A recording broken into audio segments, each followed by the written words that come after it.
மீகா அதிகாரம் 4. ஆனாலும் கடைசி நாட்களில் கர்த்தருடைய ஆலயமாகிய பர்வதங்களின் கொடுமுடியில் ஸ்தாபிக்கப்பட்டு மலைகளுக்கு மேலாய் உயர்த்தப்பட்டிருக்கும். எல்லா ஜாதிகளும் அதனிடத்திற்கு ஓடி வருவார்கள்.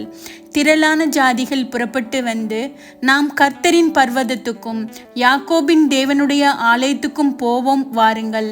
அவர் தமது வழிகளை நமக்கு போதிப்பார், நாம் அவர் பாதைகளில் நடப்போம் என்பார்கள்.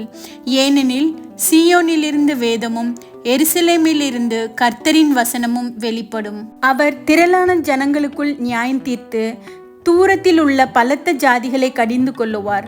அப்பொழுது அவர்கள் தங்கள் பட்டயங்களை மண்வெட்டிகளாகவும் தங்கள் ஈட்டிகளை அரிவாள்களாகவும் அடிப்பார்கள். ஒரு ஜாதிக்கு விரோதமாய் மறு ஜாதி பட்டயம் எடுப்பதில்லை. இனி அவர்கள் யுத்தத்தை கற்பதும் இல்லை. அவனவன் தன் தன் திராட்சை செடியின் நிழலிலும் தன் தன் அத்திமரத்தின் நிழலிலும் பயப்படுத்துவார் இல்லாமல் உட்காருவான். சேனைகளுடைய கர்த்தரின் வாய் இதை சொல்லிற்று. சகல ஜனங்களும் தங்கள் தங்கள் தேவனுடைய நாமத்தை பற்றி கொண்டு நடப்பார்கள். நாங்களும் எங்கள் தேவனாகிய கர்த்தருடைய நாமத்தை பற்றி கொண்டு என்றென்றைக்கும் உள்ள சதா காலங்களிலும் நடப்போம்.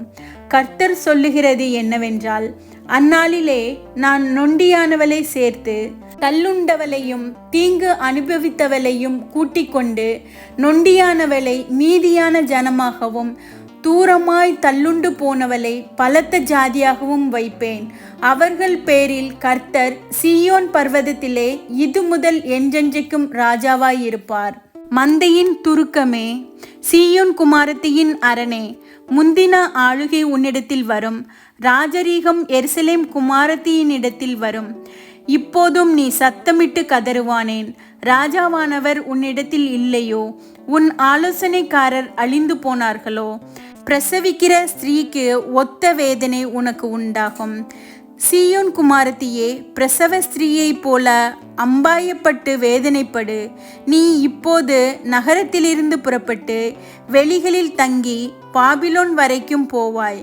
அங்கே விடுவிக்கப்படுவாய்.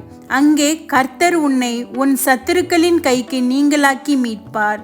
சீயோன் தீட்டுப்படுவாளாக, எங்கள் கண் அவளை காண்பதாக என்று சொல்லி அநேக ஜாதியார் உனக்கு விரோதமாக கூடியிருக்கிறார்கள்.